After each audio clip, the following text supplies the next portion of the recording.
అందరికీ నమస్తే. నేను మాధురి. మా ఫామ్‌కి వెళ్ళే దారిలో వేసిన పంటలన్నమాట ఇవన్నీ కూడా.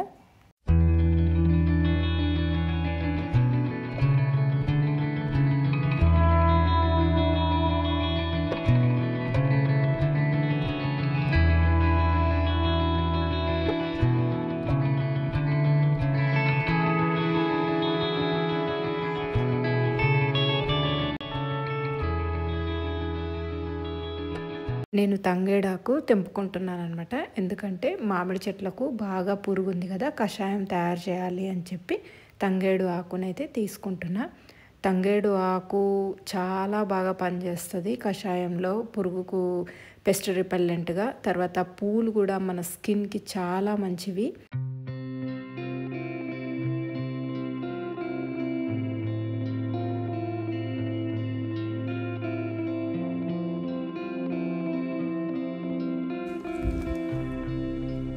ఇంటికి వచ్చి చూసేసరికి ఈ బేబీ పింక్ కలర్లో ఉన్న రోజ్ ఫ్లవర్స్ అయితే బాగా పూసినాయి అన్నమాట. చాలా అందంగా అనిపించినాయి.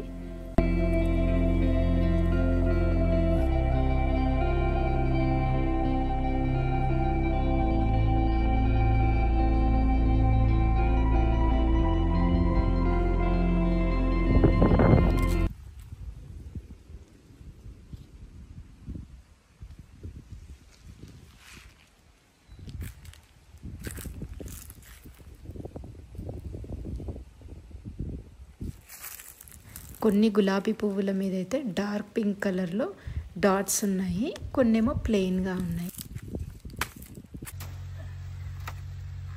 లాస్ట్ వీడియోలో మీకు చూపించాను కదా మేము గెల కట్ చేసాము అని చెప్పి. ఇవి నెల్లూరు అమృతపాణి అని అంటారు ఈ అరటిపండుని చెప్పాను కదా, దేశవాళీ వెరైటీ అని.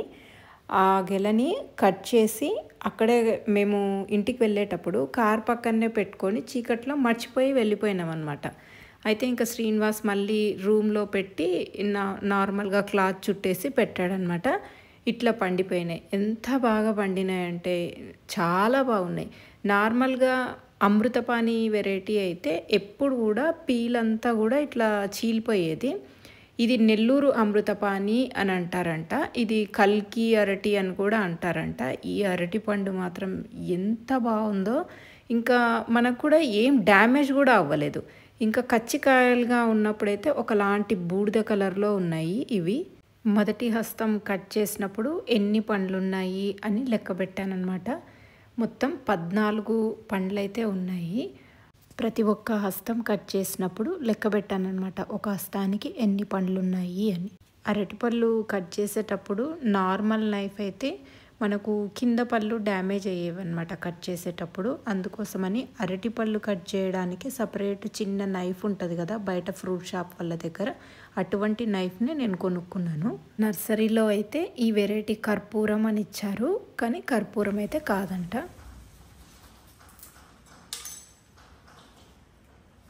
కింద వరకు కూడా 3, 6, 9, 12, 14 ప్రతి హస్తంలో 14. 1, 2, 3, 6, 7, 8 హస్తాలు సమానంగా పంచుకున్నట్టు ప్రతి గెలకి కాదు, ప్రతి హస్తానికి 14 పళ్ళు ఉన్నాయన్నమాట. అంటే ఒకటి ఎక్కువ కాకుండా ఒకటి తక్కువ కాకుండా సమానంగా ఉన్నాయి. 14. ఇంకా పైనుంచి కింద గెల వరకు కూడా సమానంగా ఉన్నాయన్నమాట. మామూలుగా అయితే మనకు కింద హస్తం ఉంటుంది కదా, లాస్ట్ చివరి హస్తంలో కొన్ని పండ్లు అనేవి అట్లాగే ఉండిపోతాయి కాయలుగానే. ఇంకా నాకు సరిగా కట్ చేయడం రాలేదు. కింద బరువు పెట్టడం వల్ల ఏమైందంటే కిందవి కొద్దిగా నలిగిపోయినాయి అన్నమాట. ఈ రకం మా తోటలో ఇంతకుముందు ఎప్పుడు లేదు కదా, ఫస్ట్ గెల కాబట్టి దేవుడి దగ్గర ఒక 2 పండ్లనైతే ఉంచాను.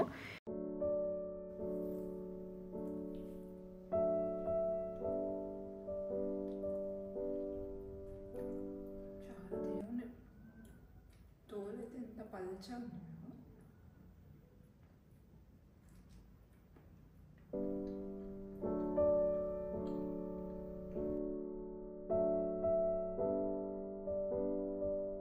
జనరల్‌గా యాలక్కి అరటిపండు తోలు చాలా పల్చగా ఉంటది. దానికంటే కూడా ఇంకా పల్చగా ఉంది. తోలు తొందరగా నల్లబడుతుంది. కాకపోతే లోపల పండు మాత్రం గట్టిగా ఉంటుంది.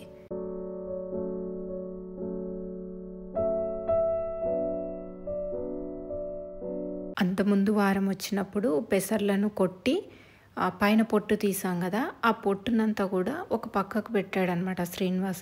ఇంకా కూడా దాని లోపల మిగిలిపోయి ఉంటాయి పెసర్లు. మళ్ళీ ఒకసారి కొట్టి ఒకసారి తూర్పు పట్టిన తర్వాత ఈ పొట్టును మళ్ళీ ఆవులకు వేద్దామని అనుకున్నాం. కాకపోతే శ్రీనివాస్కి టైం లేక తను చేయలేదు. నేను వచ్చేసరికి అవి అక్కడే ఉన్నాయన్నమాట. అయితే ఇంత పొట్టు కొట్టి మళ్ళీ తీయాలంటే నా వల్ల అవుతుందో లేదో అని చెప్పి ఆవులకు వేసేద్దామని ఈ బుట్టలో నింపేస్తున్నా.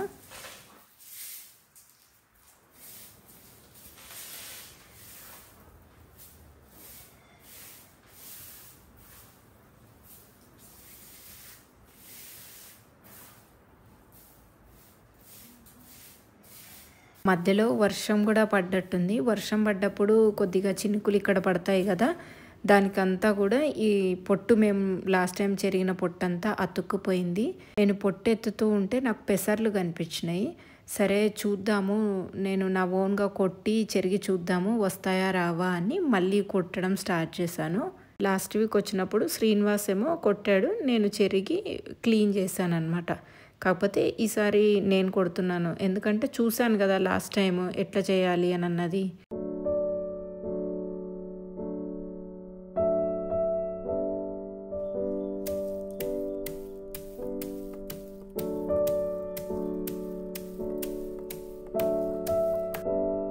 నేను లాస్ట్ వీడియోలో పంట పండించడం కంటే ప్రాసెసింగ్ చేయడం కష్టము అని అన్నాను అనమాట. కొంతమంది ఉండి పంట పండించడం ఈజీనా అని అన్నారు. నా అర్థం ఏంటంటే పంట పండించడం కూడా కష్టమే, రెండిటితో కంపారిజన్ చేసినప్పుడు ఇది కొద్దిగా కష్టమని నాకు అనిపించింది అంతే. నేను ఇక్కడ మళ్ళీ బయటికి వచ్చి తూర్పు పోద్దామని చెప్పి ఇక్కడికి తీసుకొచ్చాను, కానీ అక్కడ రాలేదు. మళ్ళీ లోపలికే తీసుకొచ్చి చెరిగాను అనమాట.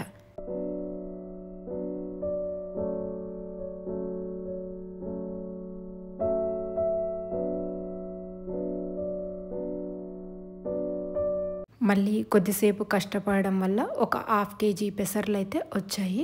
ఒక బుట్టలో తీసినవి మాత్రం కొట్టలేదు, ఓన్లీ కింద ఉన్నవి మాత్రమే కొట్టాను. బుట్టలో ఉన్నవి ఏంటంటే యాజ్ ఇట్ ఈస్గా అట్లాగే ఆవులకు వేద్దామని అట్లాగే పెట్టాను. ఒకసారి పెసరట్టుకైతే సరిపోతాయి, లేదంటే స్ప్రౌట్స్ అయినా చేసుకోవచ్చు.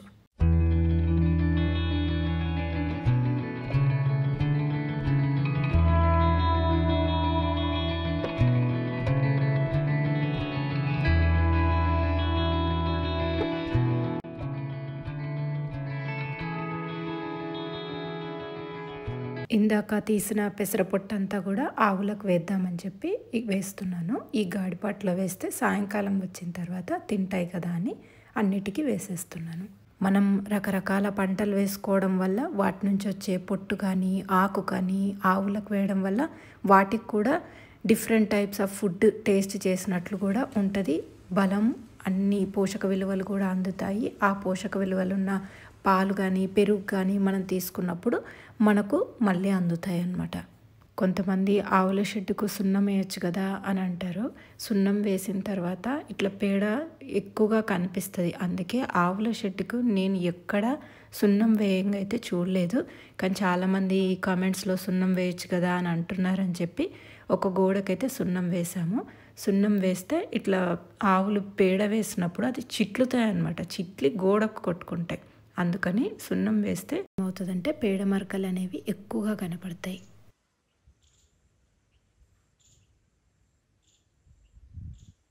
నేను ఆవుల షెడ్ నుంచి ఇంటికి వెళ్తూ ఉంటే తూనీగలన్నీ కూడా ఇట్లా గాల్లో తిరుగుతూ కనిపిస్తున్నాయి. చాలా ఎక్కువగా ఉన్నాయన్నమాట. మీకు కనిపిస్తున్నాయో లేదో తెలియట్లేదు కానీ చాలా ఎక్కువగా ఉన్నాయి.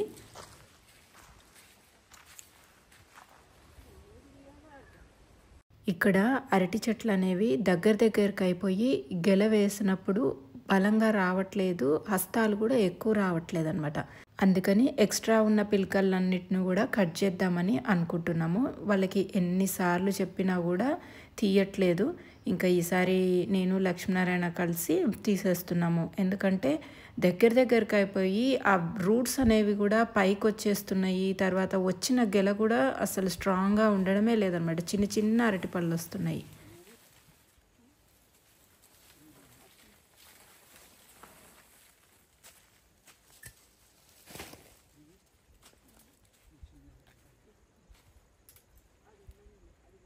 నేనేమో కొన్ని చిన్న చిన్న పిలకల్ని ఉంచేద్దాము అని అంటున్నాను. ఎందుకంటే మేము ఒక 1 మంత్ తర్వాత సత్యనారాయణ స్వామి వ్రతం చేద్దామని అనుకున్నాం అనమాట.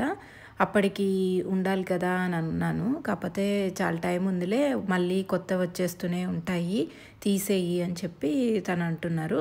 అయితే కొన్ని పిలకల్ని ఏం చేస్తున్నానంటే మళ్ళీ పక్కకు నాటుతున్నా. ఎందుకంటే ఇంకా మంచి వేర్లతో ఉందన్నమాట ఈ పిలక. వస్తాయి కదా, ఊరికే ఎందుకు వేస్ట్ చేయడం అని చెప్పి ఇక్కడ నాటుతున్నాను. మేము యాక్చువల్గా ఒకే అరటి చెట్టు కొన్నాం. దాని నుంచి వచ్చిన పిలకల్నే మేము పొలంలో అక్కడక్కడ పెట్టుకుంటూ వెళ్ళిపోయినాం అనమాట. అంతేగాని మళ్ళీ సపరేట్గా అయితే కొనలేదు. మనం వ్యవసాయంలో ఎంత తక్కువ ఖర్చు పెడితే అంత మంచిదన్నమాట. ఇప్పుడు వర్షాలు ఎక్కువగా పడుతున్నాయి కాబట్టి పాత పిలకల్ని తీసేసి మనం కొత్త ప్లేస్లో పెట్టుకుంటే బాగా వస్తాయి అన్నమాట.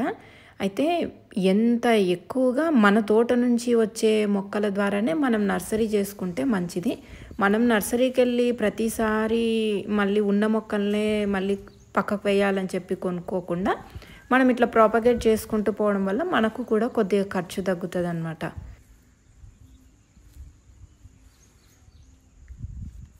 ఒక 2 అరటి పిలకలను అయితే నాటాము. ఒకటి కోళ్ళ షెడ్డుకు ముందు, కోళ్ళ షెడ్డుకు వెనకాల. నేను ఇంతకుముందు పనస తర్వాత జామ నాటాను అని చెప్పాను కదా ఇంతకుముందు వీడియోలో. అన్నీ చచ్చిపోయినాయి. మరి ఏమైందో తెలీదు. 2 పనస మొక్కలు, ఒక జామ చెట్టు అయితే పెట్టాము. కాకపోతే మొత్తం మాడిపోయిందనమాట. వర్షం పడేటప్పుడే పెట్టాము, మళ్ళీ మంచి వర్షంలో, కానీ చచ్చిపోయాయి.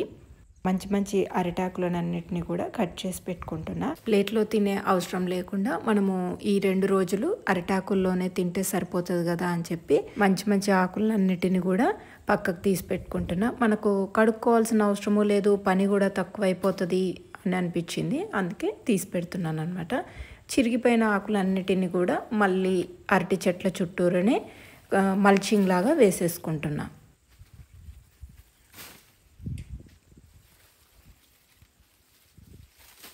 ఏ మొక్కకైనా మల్చింగ్ అనేది చాలా ఇంపార్టెంట్ అనమాట.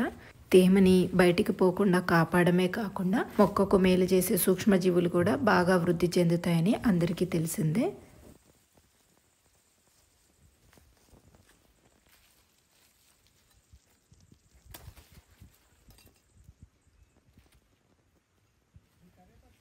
సాయంకాలం 5:30 అయ్యింది. ఆవులు మళ్ళీ షెడ్డుకు వచ్చే వేళ అయ్యిందనమాట. ఆవులు ఎంత బాగా చుట్టూ తిరుగుతూ మేత మేస్తే అంత ఆరోగ్యంగా ఉంటాయి. అటువంటి పాలు కానీ పెరుగు కానీ తిన్న మనము అంతే ఆరోగ్యంగా ఉంటాము.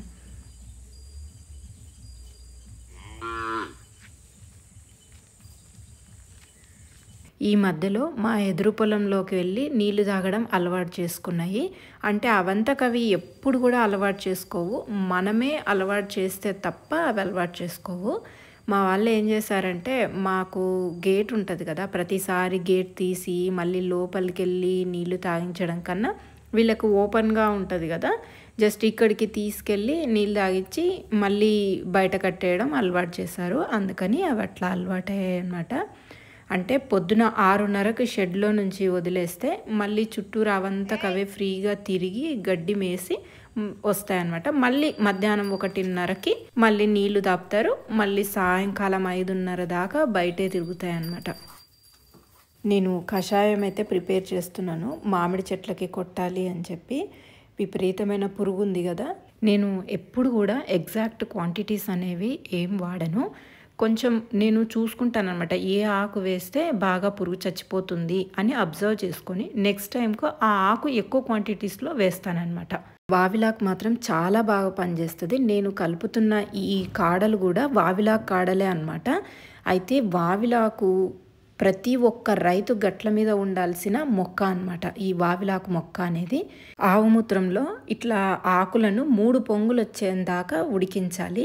మనం ఎప్పుడైతే స్ప్రేయింగ్ చేయాలి అని అనుకుంటామో దానికి ఒక రోజు ముందే మనం ప్రిపేర్ చేసి పెట్టుకుంటే బాగుంటుంది. తోటలో పనంతా అయిపోయాక సాయంకాలం ఇంట్లో వంట చేసుకుందామని వచ్చాను. కూలర్ షెడ్లో నాకు ఎగ్స్ కనిపించినాయి. ఒక 5 గుడ్లు ఉంటే ఇంకా ఎగ్ కర్రీ చేసుకుందాంలే అని చెప్పి తీసుకొచ్చాను. నాటుకోడి గుడ్లు ఎప్పుడు కూడా చాలా చిన్న సైజులోనే ఉంటాయి.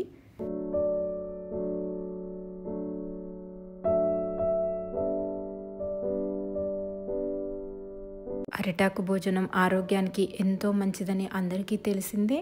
తర్వాత వేడి వేడి అన్నం కానీ కూర కానీ దాని మీద వేసినప్పుడు ఆ అరిటాకు ఫ్లేవర్ అనేది మంచిగా తగిలి ఆ భోజనానికి కూడా మంచి రుచి అనేది వస్తుంది. ఆ రోజు రాత్రి అన్నం చేశాను అనమాట. నేను జనరల్గా 99% నైట్ టైం ఎప్పుడూ రైస్ తినను. అది అలవాటైపోయింది. నాకు 18 సంవత్సరాలు ఉన్నప్పటి నుంచి కూడా నేను ఎప్పుడు అన్నం తినలేదు. ఓన్లీ పండగలప్పుడు మాత్రమే అన్నం తింటామన్నమాట. ఇంకా ఎప్పుడో వెరీ రేర్ అనమాట మేము రాత్రిపూట అన్నం తినేది. ఆ రోజు జొన్న పిండి కానీ గోధుమ పిండి కానీ ఏవి లేకపోవడంతో అన్నము ఎగ్ కర్రీ చేశాను. వేడి వేడి అన్నము ఎగ్ కర్రీ మాత్రం చాలా బాగుంది.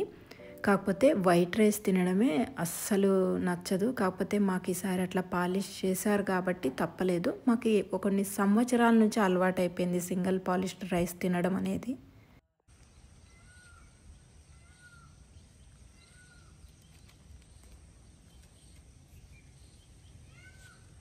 ఉదయాన్నే నెమలి అరుపులు వినడం, తర్వాత ఈ పర్పుల్ ట్రంపెట్ ఫ్లవర్స్ అందాన్ని చూడడం చాలా ఆనందంగా ప్రశాంతంగా అనిపించింది.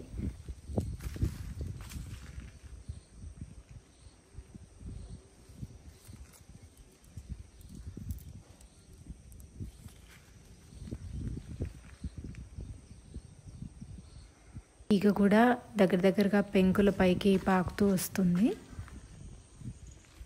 ఇక్కడ ద్రాక్ష ఉందన్నమాట. దీనికి పందిరి వేయడం కోసం అని చెప్పి కర్రలు అయితే నాటాము. తీగ వేసి సంవత్సరంన్నర అయిపోయింది. కాకపోతే ఎప్పుడు కొద్దిగా ఆకు వచ్చినా సరే ఆవులు తినేస్తాయన్నమాట. ఇంకా అసలు అది పెరగడానికి ఛాన్సే రావడం లేదు. మళ్ళీ కొత్త ఎగురు రావడం, అవి తినేయడం ఇట్లాగే సరిపోతుంది. ఇది బ్లాక్ గ్రేప్ అని చెప్పారు, మరి ఏది వస్తుందో తెలీదు. ఈ చెత్త ఏంటి కబోర్డ్ మీద ఉందని అనుకుంటున్నారా? ఎలుకలు చూడండి. మేము ఎండుమిరపకాయల కవర్ మాత్రం కబోర్డ్లో పెట్టడం మర్చిపోయినాము. అసలు ఎండుమిరపకాయలన్నిటినీ తీసుకెళ్ళి ఆ కబోర్డ్ మీద పెట్టి విత్తనాలన్నిటినీ తినేసింది చూడండి. అసలు ఎలుకలు మాత్రం బీభత్సం సృష్టిస్తున్నాయి అనిపిస్తుంది. అబ్బా అసలు ఏది కూడా ఉంచదు. నేను అన్ని కబోర్డ్లోనే పెట్టి వెళ్తా. ఈ ఎండుమిర్చి మాత్రమే ఇక్కడ ఒక ప్లాస్టిక్ది టీపై కనిపిస్తుంది కదా, దాని కింద పెట్టి మర్చిపోయాను అనమాట. ఎండుమిర్చి మనం లోపల పెడితే కొద్దిగా ఈ వర్షాలకి ఫంగస్ కూడా ఫామ్ అవుతుంది కదా, వచ్చినప్పుడంతా ఇవి క్లీన్ చేయడానికే ఎక్కువ టైం సరిపోతుంది. ఇంకా స్నానం చేసి గోరింట పువ్వులను అయితే తెంపుతున్నాను.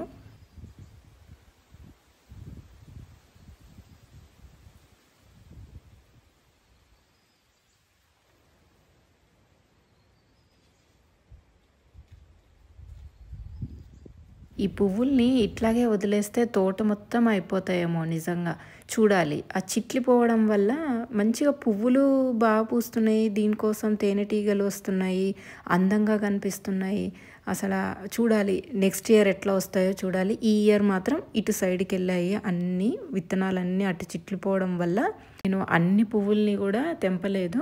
జస్ట్ కొన్ని పువ్వులు మాత్రమే తెంపితే ఇన్ని ఉన్నాయి. నాకు ఎన్ని కావాలో అన్ని మాత్రమే తెంపుకున్నాను. మిగిలినవన్నీ చెట్టు మీద వదిలేసాను. ఇట్లా దేవుడికి ఒక పక్క ఆరెంజ్, ఒక పక్క పింక్ కలర్ ఫ్లవర్స్ అయితే పెట్టాను.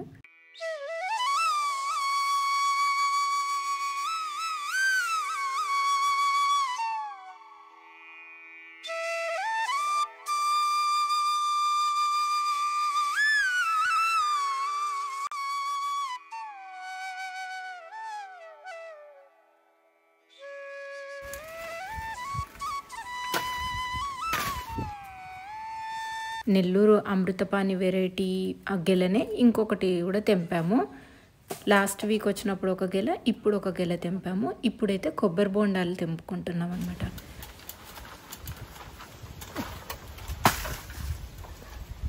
అదే బ్యాలెన్స్ ఆగుతలేదు.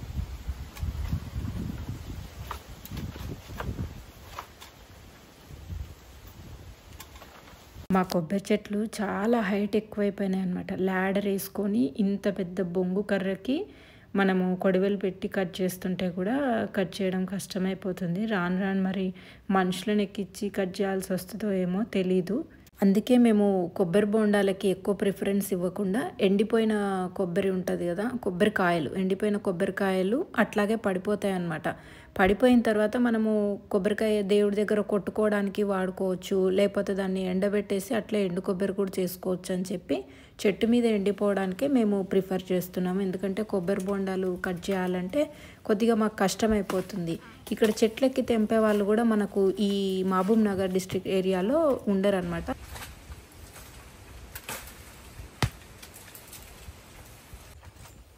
కొన్ని కొబ్బరి బోండాలు అయితే తెంపుతున్నాము. బాగా లేతగా ఉన్నాయి. కొద్దిగా ల్యాడర్ వేసుకొని తెంపితే అందుతున్నాయి అన్నమాట. శ్రీనివాస్ ల్యాడర్ ఎక్కాడు, ఇంకొక అతను ల్యాడర్ పట్టుకున్నాడు, అట్లాగే లక్ష్మీనారాయణ కూడా ఇన్సేపు పట్టుకున్నాడు అనమాట. కొద్దిగా కదలకుండా పట్టుకుంటే వాళ్ళకి భయం లేకుండా ఈజీగా కట్ చేయడానికి ఉంటుంది. కొబ్బరి బోండాలు మాత్రం లేతగా ఉన్నాయి. అసలు పైనుంచి కింద పడితేనే ఇట్లా పగిలిపోతున్నాయి చూడండి. వాటర్ కూడా తియ్యగా ఉన్నాయి.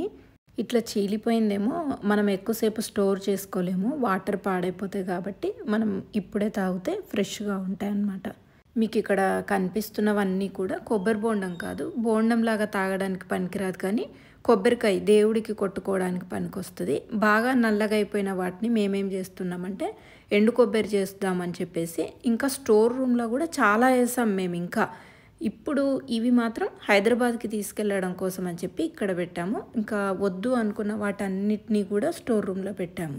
మనం వంటల్లో పచ్చళ్ళకి కూడా పచ్చి కొబ్బరి ఎక్కువ వాడుతుంటాం కదా, మేము ఫ్రెష్గా అప్పటికప్పుడు ఒలిచి ఎవరికైనా కావాలంటే ఇస్తాము, లేదంటే మేము వాడుకుంటాము. కొబ్బరి బోండాలు కూడా నేను తీయడం ఎంత ఈజీగా ఉంటుంది అన్నది కూడా మీకు ఇంతకుముందు వీడియోలో చూపించాను, ఇప్పుడు కూడా చూపిస్తాను. మేమేం పైన కట్ చేయము, జస్ట్ నైఫ్ పెట్టి హోల్ చేసేయడమే. ఈజీగా ఉంటాయి అన్నమాట.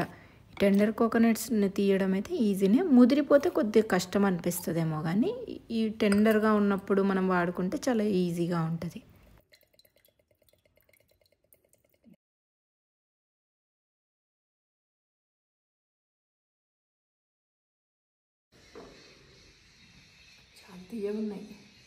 అన్ని రకాల కొబ్బరి చెట్ల వాటర్ తీయగా ఉండవు, కానీ ఈ కొబ్బరి చెట్టు వాటర్ అయితే ఎప్పుడు తీయగానే ఉంటుంది. ఒక సంచికి అయితే కొబ్బరి బోండాలన్నీ తీసుకొని ఇట్లా కట్టేసుకొని తీసుకెళ్తున్నాము. ఇంకా చాలా వాటిని స్టోర్ రూమ్లోనే పెట్టాము. మామిడి చెట్లకు స్ప్రే చేయించడానికి అని చెప్పి ట్రాక్టర్ మాట్లాడాను. లేట్గా వచ్చాడనమాట మేము వెళ్ళే ముందు. వాళ్ళు ఎట్లా స్ప్రే చేశారు ఏంటి అన్నది మళ్ళీ నెక్స్ట్ వీడియోలో చూపిస్తాను. అంతవరకు సెలవు.